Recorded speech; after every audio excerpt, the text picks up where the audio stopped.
Hey, family. It's your family CPA, Jazmine Young, and you're listening to the Talk Wealthy to Me podcast. Get you a black CPA. We out here.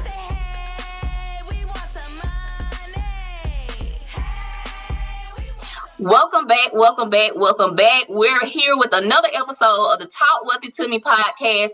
And listen, I am so excited about today's episode. Of course, May is Mental Health Month, and I am ecstatic to have a black doctor who also hails from my illustrious Alabama A&M University. Joining us on the couch today, Dr. Jazmine Ezell Dozier, straight out of Birmingham, Alabama, graduated from Ramsey High School. Of course, she's an Alabama A&M alum, just like me. Jazmine, welcome to the show. Thank you, Jazmine. It feels so weird talking to somebody named Jazmine and being on the show together at the same time.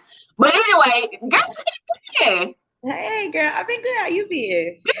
Good. So listen, first of all, I'm loving the black girl magic. Dr. Dozier, first medical mission in Honduras in 2014. I mean, that says a lot just about your academia off top. So just let's get into it. Like, how did you even dream about, like, where did the idea come from to be a doctor? How did you get there?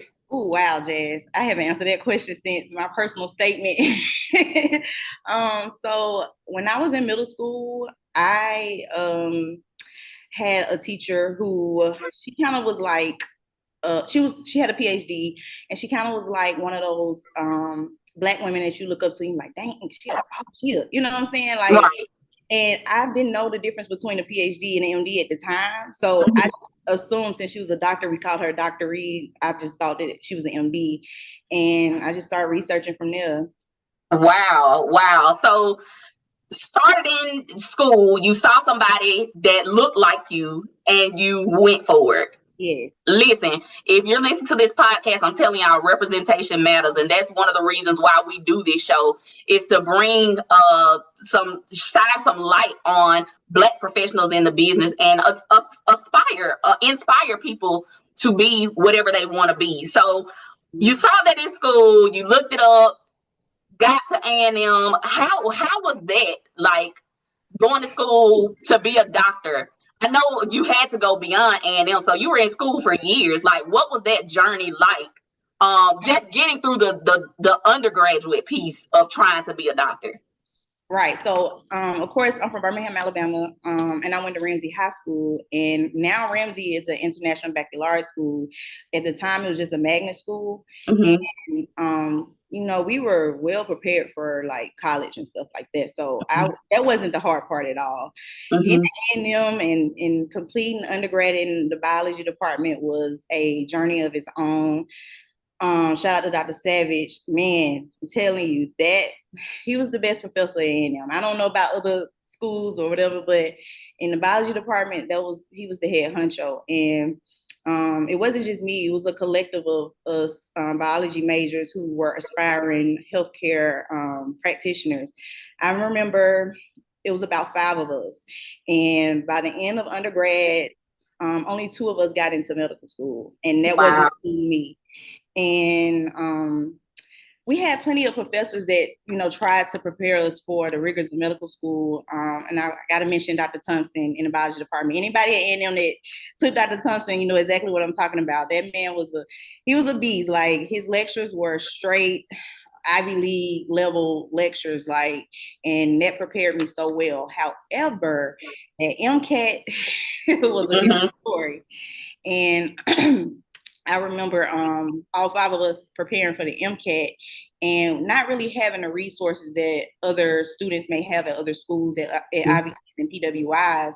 So we were just fighting to keep our head above the water. And at the time of graduation, I had taken the MCAT and I failed it. Well, it's not really pass or fail, but I didn't score well enough. I scored a 14. And you can ask anybody at the time, the scoring system of 14 was like, you're not even getting your application. They're going to look at your application and they're going to throw it in the trash can. So I remember the head of the biology department, Dr. Okafor, she was, telling me, like, you just might want to find another career. You're not getting into medical school with a 14. Wow. So that kind of, that experience, especially after graduation, kind of put me in a dark place because I didn't have a backup plan as far as my career. So I started working at DirecTV, and I graduated in May 2013. By December 2013, I was ready to just go at it again. So undergrad was, I wouldn't say it prepared me well for medical school, but certain professors like Dr. Thompson, Dr. Savage, Dr. Okafor, they gave me the mental fortitude to succeed in medical school. So. Okay. So now we're at December 2013 and you're ready to go again. How do we get from a 14 on the MCAT to doing your first medical mission in Grenada? Like, bridge that gap for us, because that's amazing to be a Black doctor doing a medical mission in another country. Like, how did you get there? So December 13, I quit my job at DirecTV and I moved back home with my parents and I studied for the MCAT again. So I studied from January to May. That studying for the MCAT by myself, like no help, no peers to study with, it was kind of like a mental thing for me. And at the end of May, I took the MCAT again and I got my score back around June. So in between May and June, well, actually July. In between May and July, I was like, well, what else can I do to amp up my application? Mm-hmm. And I'm a researcher by heart. So I get on my computer, I'm like, what can I do? And I found this organization. It's called Global Health Brigade. And it's not just medicine. They also have other missions like in engineering and stuff like that. So I found their medical mission and I had a choice between Kenya in Africa, Nicaragua, or Honduras. Of course, I chose Kenya, but it fell through. So my backup was Honduras. And my parents at the time was like, you going where? And matter of fact, I didn't even have a passport at the time. So that's what helped me get a passport. Mm-hmm. So I got my passport and I just went on the road. And so that organization partnered with a PA school in Philadelphia. I can't remember the name of it. So I was there as just a side person. Like everybody else knew each other and they were in PA school. They were, experiencing that, which is also rigorous. And yeah, I was just there. They were so nice to me though. They were like, oh my God, you want to be a doctor? And, but that was really eye-opening for me. That gave me the hands-on experience as being a clinician. Like we shadowed doctors. I even had an OBGYN that let me do pelvic exams down there. So it was just amazing. And I had to brush up on my Spanish because, it's a Spanish-speaking country. So I was not only learning, the foundation of medicine and helping other people in another country and, in that nature, but I also was trying to learn Spanish and connect the people out there. So it was just an amazing experience. I'm glad I did it. I want to do another one. That's awesome. That's awesome. So you did the medical mission. Of course, you passed the MCAT. Yep. You did the medical mission. Now you're back in the States as a Black doctor. What has that experience been like, being a Black doctor in the medical field? So actually, once I took the MCAT again, I wasn't a doctor yet. I was a pre-med student. So after I got my score back, which was a 20, and that's not the best score either for the MCAT back then, but it was enough to get me in medical school. Gotcha. I started researching medical schools abroad. And that's what led me to St. George's University, School of Medicine.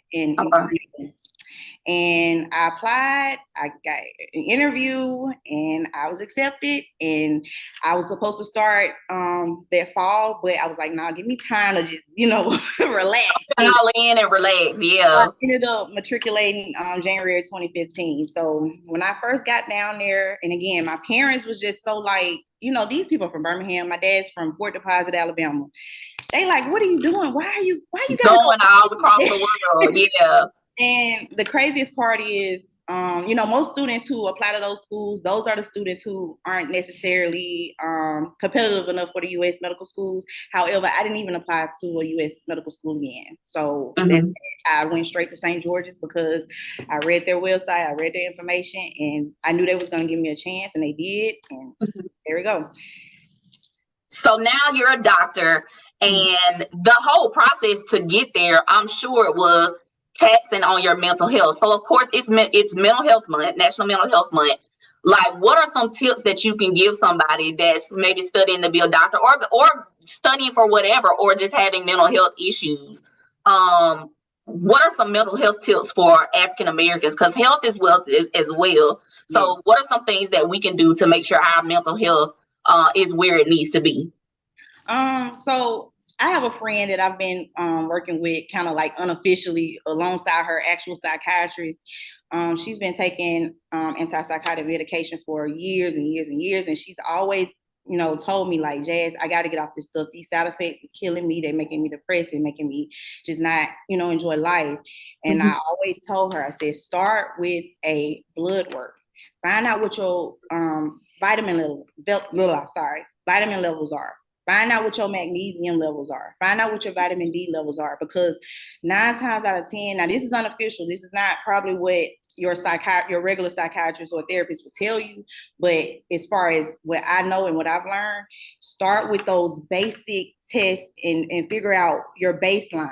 Because most of us as Black people were already vitamin D deficient. Not enough sun. And vitamin D is very, very important. It's using mostly every main system in your body. So if you're vitamin D deficient, then that's going to throw off everything.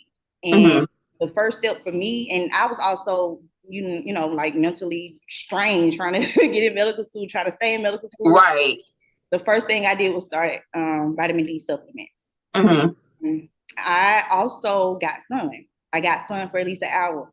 Now, I know everybody's, the sunscreen stuff. You could do that if you choose, but you really need sun.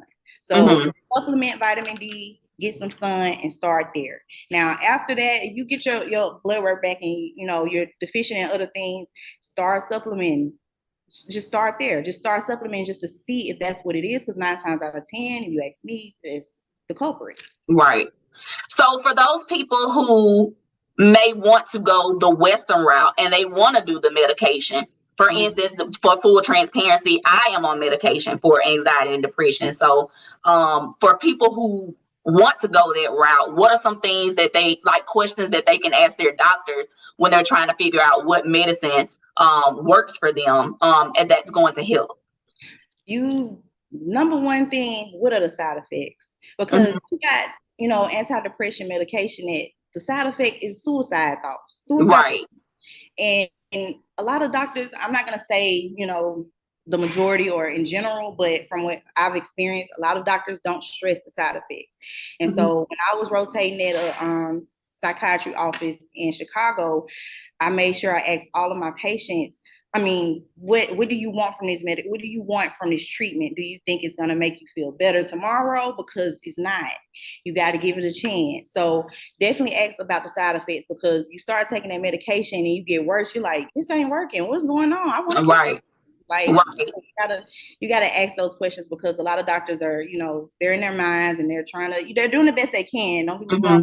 But sometimes these type of questions are very imperative and they're overlooked. So right.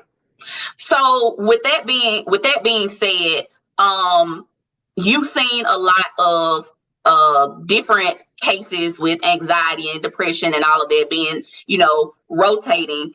What would you say to someone who is afraid to even come forward to see a doctor about their mental health? Like, what are some things that you can give that person to kind of help them, find their way? If they're not at the space of going to actually seek treatment from someone. So being a Black person, we experience this with our friends, with our cousins, right? Whatever. And the main thing as a physician, I would say, talk to someone. Don't keep nothing to yourself, especially if you're depressed, if you're suicidal. Talk to someone. And that's the hardest thing for a lot of us as Black people, because we're supposed to be strong, you're supposed to have on the front, you have to put it out. But those type of people who are having suicidal thoughts or depression or anxiety, and they don't know what to do with it, their wits end, my number one suggestion: talk to the closest person in your family. And tell them exactly what you're experiencing. 9 times out of 10, they're gonna suggest a doctor. They're gonna I'm not gonna lie. When I finished my first 2 years in Grenada, I came home and I had to study for my boards, which was step 1. It was very depressing because I didn't have anybody to study with. And in medical school, it's very important to have a group of people to be your rock, because we holding on to each other. Right. So I didn't have that rock in that circle. I slipped into depression, and I actually had a psychotic break. And wow. I was all on Facebook just wilding out at that time. And I scared my mom. My mom was like, I've never seen you this down. I don't ever want to see you again. And that's what made me open up to my mom and tell her about my experience, because she really didn't understand the difficulty of medical school. So just that, having that conversation, and I also had a conversation with my sister. So just having those conversations, it brought me back to myself, and it made me realize this is not me. This is just an illness. It's a disease. Some of us go through this, and it's okay. I can get through it. So absolutely. Listen, guys, we're talking health is wealth with Dr. Jazmine Ezell Dozier. We'll be right back after this commercial break. Hi, my name is Jazmine Young, the founder of the Financial Literacy Institute and the curator of our signature event, the Black Wall Street Black Business Expo. Due to a large self-funded financial undertaking, I made this video to inform you that the 2023 Black Wall Street Black Business Expo block party has shifted its mission to 2024. We can't wait to be back in 2024 and better than ever with your help. We sincerely thank you for giving your yes, submitting to the mission to rebuild Black Wall Street, and providing your expertise and skill set to hundreds of community members. Like many Black entrepreneurs, access to capital doesn't come with a blueprint. From start to finish, I have self-funded this event, from production to talent casting, event conceptualization, and grant funding to local Black-owned businesses for the past 2 years. As you all know and may understand, hosting events of this caliber takes time, resources, and energy to maintain and be successful. We can't wait to get the family back together in 2024, which starts with you. We hope to stay connected with you as we continue to create more opportunities for our community this year. Black Wall Street is now, forever, and always.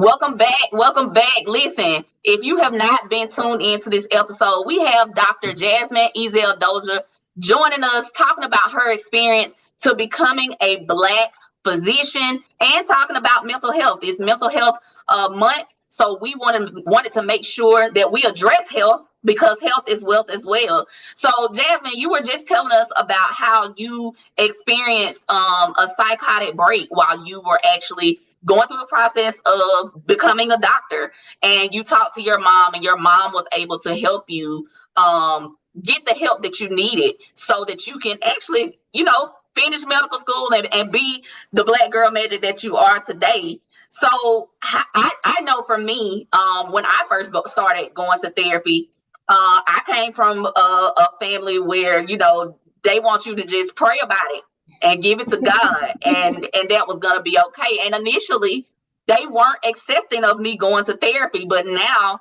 they're asking, when's the last time you talked to your therapist? Have you talked to your family? So I can understand why some people would be hesitant to talk to family members, about their mental health. So for those people who may have been in a situation like me, where they don't feel like they can talk to their family because their family is heavily religious, or they are judgmental, are there some free resources out there for people to reach out to get help with their mental health? Yeah, so everything is on the internet these days. Post-pandemic, they have online therapy sessions where you can go online and sign in and see a therapist right then and there. So right. There are plenty of online free resources for those type of people who don't have anyone else to talk to. Right. Go online and you just gotta you gotta do your Googles, but absolutely, it's out there. It's definitely out there. So you mentioned something that piqued my interest. You talked about post-pandemic. So let's switch gears a little bit and talk about the pandemic. Being a Black doctor in the pandemic, what was that experience like? Because I know that was crazy. Girl, it was actually, I was finishing up my last year in medical school at the time in Florida, and I was doing a surgery rotation at Jackson Memorial Hospital in Miami, and my attendant, which was a Black man, he was like, you know, y'all, this is what it is. I mean, medicine is also one of those fields where it's changing every day anyway. So Right. already prepared for just, you know, regular small changes. But when the pandemic came in, we put that to the test. It's like, okay, now we gotta go in go mode and you know, adjust to what's really going on. Now, because it was my last year, I wasn't really in the actual hospital. I was mostly in clinics. So it actually kind of shut down. Like they told us, okay, we're going to switch to online. So I wasn't really in the hands-on part of clinical rotations at the time. So I can't really speak to, you know, what those students were going through. But if you ask one of them, I'm pretty sure they got a lot to tell you. I'm sure. We heard a lot about how in the news, how excuse me, how African Americans were experiencing, you know, COVID worse than our counterparts.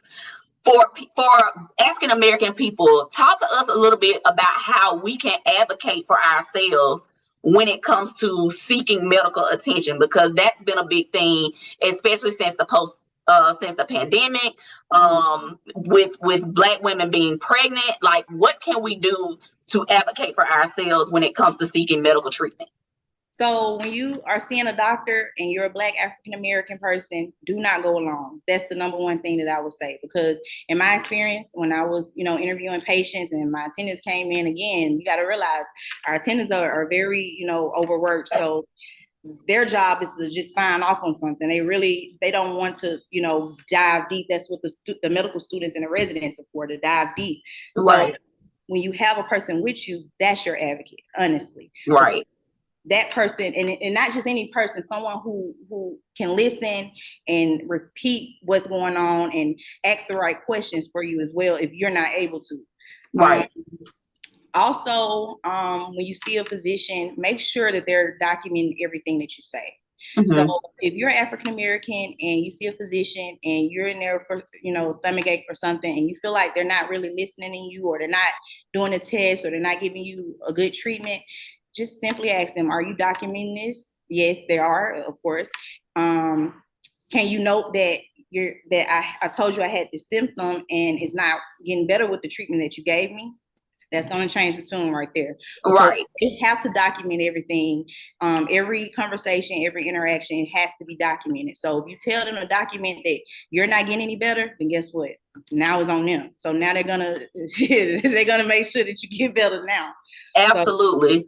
I definitely agree. I actually had that experience. I had a OBGYN who didn't look like me. And I kept telling her that I had this urge to get off of birth control. I just didn't feel right. My cycle stopped. And I kept asking, you know, is this birth control causing me to not have cycles anymore? And she was like, oh, no, you're fine. You can stay on them for however long you want. And I was like, something about this doesn't feel right. And then we did some tests and find out I have pill-induced PCOS. And I literally had to ask her, like, why did this happen? Like, what? I asked you about this. And she finally said, well, yeah, if you stay on birth control, you know, a long time, the purpose of it is to regulate your cycles. And it regulated it so much to where I wasn't having one anymore. So I actually switched to a Black doctor. Shout out to Dr. Jackie from Married to Medicine. I love Dr. Jackie. I can talk to her about anything. So it's very important to me to have a doctor that looks like me, that understands what I'm going through. Because sometimes I feel like when we go to doctors, if they don't look like us, they don't talk to us from a African American standpoint, where they say, well, hey, in African American women, death from childbirth is this high. Whereas if I'm with someone who doesn't look like me, they give me the generic, I guess you can say, statistics. But I want to know, how does it affect me as an African American woman? Like, sickle cell is more prominent in African Americans than it is anybody else. So I want somebody to be able to, talk to me about what affects me and not what affects the general population. So shout out to you for being a Black doctor, and being able to represent and, help people to realize that there are Black doctors out there that they can go to, that they can trust, and that if you want to be a Black doctor, here's a beautiful fine. Look, if y'all ain't never seen Dr. Jazmine Ezell Dozier, y'all, she fine. She's a fine Black doctor in the medical field, and that it is possible. So for those people out there who want to find a Black doctor, what I know you are a heavy research advocate. Are there certain websites or something that they can go to look just for African American doctors, or how would you suggest someone go about doing that? So I want to touch on something that you said as well, because you were saying that your doctor that didn't look like you, they were just giving you the standard treatment. Right. And I want to note this, that we got to realize in this country, you know, the medical field started out very racist, very racist, and especially the OBGYN specialty in entirety. It started out very dark. So also keep in mind that all these treatment plans, all these medications, they're evidence-based. So we have to do clinical trials on these type of things. But guess what? Guess who make up most of those participants? Not us. Right. They adjust the treatment plans, they adjust the dosage, they adjust, you know, they titrate these things based on who's participating in these trials. And if we're not, you know, there and we're not participating, then guess what? Those treatments aren't tailored to us. Representative, yeah. So that's one thing that I want us to also remember, that you're right. Like the doctor that doesn't look like you, they're going to give you the standard treatment, and the standard treatment is for a white male, white American male.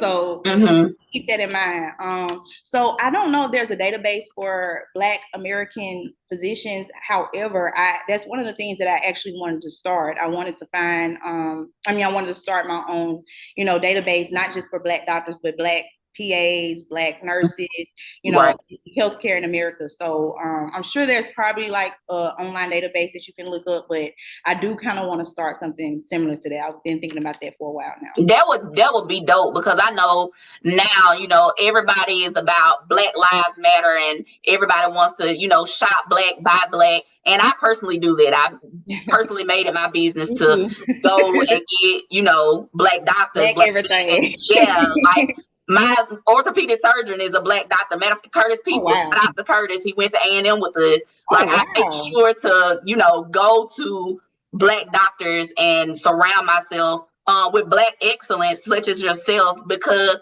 we created all of these things, for the lack of a better word. We created all of these things, and we dominate in whatever field we're in. So I just wanted to be surrounded by people that look like me, that understand me, that can empathize with me in every aspect. And shout out to your Black orthopedic surgeon, because orthopedics is not easy. Shout out. You found a gym. So absolutely. So for those people out there who are aspiring Black doctors, what advice would you give them on their journey, since you had a journey that may not be like the next person's? Give us a little bit of advice for somebody interested in medical school. So I had a very unique journey, actually. I'm from North Birmingham. Like, I don't know if y'all know. Where are you from, Jazz? So I'm from a place called, for the lack of a it's an hour above Mobile. If I say it, nobody will know where it is. I was born in Jackson, Alabama, raised in Indian Ridge. Okay. Nobody's gonna know where that is. Okay, amazing. It's still amazing. So what I'm trying to say is, I'm from North Birmingham. I was born at Cooper Green Hospital. If anybody know anything about Birmingham, that's the hospital for not UAB, not St. Cooper Green Hospital. And that just shows the trajectory of my life according to statistics. However, I've never been a statistic. I've always shoot above the stars. I went past the moon. I always, you know, put myself on that pedestal and said that I could do anything through Christ who strengthens me. So, however, the medical field is very, very financially demanding. So if you come from a not so financially comfortable background, it's going to be hard for you. So if anybody is listening is a Black American and they're a college graduate or they're a high school graduate and they're thinking about going to medical school, the first thing you should do is find every scholarship for Black Americans that you can find. Do that. Do it, write a list and apply for each one of those scholarships. Do not go to medical school with just loans, because it's going to be hard. Right. And that's really the main thing, because once you get in clinicals, you got to buy an apartment, you got to rent an apartment, you got to have transportation, and they're not going to expect you to say, well, I couldn't get here because I ain't had no gas. No, baby, it's a job. They don't look like that. So they don't care if you don't have money in the bank. They're going to expect you to still have they're going to expect you to still be at your clinicals at 7:30 sharp, a.m. sharp. So that was really the main thing for me, was just trying to keep my head above the water financially. Also, I would say research these pre-medical programs. There's some schools, I remember University of Miami, they have a pre-med program that starts in high school. Had I known about that, girl, I would have been good. Like, those type of things are important. Like, if you really want to do this, you got to research as much as you can. It's really about researching, because you don't know what you don't know. Right. Also, I would say try to imagine yourself being able to go abroad as far as Black Americans, because we have HBCU medical schools, but I don't know if y'all know, but those schools aren't necessarily all Black no more, and they're not all Black here no more, and that won't be, the crutch that you think it is, that I thought it was. Because I applied to Meharry, I applied to those schools, but it's getting harder and harder to get in those schools as a Black American. And you gotta understand that we're in a global time now. So you have people from Asia, you have people from Africa, you have people from all over the world that are coming to America, and they have great education in their home countries, and then they come to America, and we're competing with those people to get in our schools. So if that's not going to be an option, then look into abroad, look into Grenada, look into St. George's, look into Ross, and have a strong support system. That's really all there is to it. If you have a great support system to start off and maintain you throughout your matriculation in medical school, then half of the battle is already, defeated. My battle was having that support system, that financial support, that ignorance of the resources that was out there for me financially, all of that. So don't be like me. Research, get some money, and don't be like you, because you made it through the journey. So everything, all the advice that you're giving is obviously worth it. And it lets you know that the journey that you went through is not in vain, because you're sitting here now, Dr. Jazmine Ezell Dozier, being able to give advice to someone who's listening, who may have heard something that is keeping them from doing the opposite of what they were planning to do. Maybe they, were going to quit medical school, or maybe they weren't going to reach out to a family member to talk about their mental health. So your journey was what it was, and somebody needed your journey. So kudos to you for seeing it through, being the Black girl magic that you are. You're now a doctor from Alabama. I mean, people, people brag on people being from Alabama all the time, but y'all just don't know. We got some gems in Alabama, North and South Alabama. Stars fell on Alabama for real. It's exactly. So don't sleep on Alabama. We definitely got some heavy hitters, and you got two right here on the Talk Wealthy to Me podcast. So Jazmine, thank you so much for coming and sharing your knowledge, for talking to us about your journey, being an inspiration to someone who may be listening, and of course, helping us get our mental health right during Mental Health Month. Thank you so much. If there's anything else that Talk Wealthy to Me can do for you, if you happen to come out with some dope medicine, come back and tell us about it. We want to be the first to break the story. And just keep doing what you're doing. Like, I know you had a rough journey.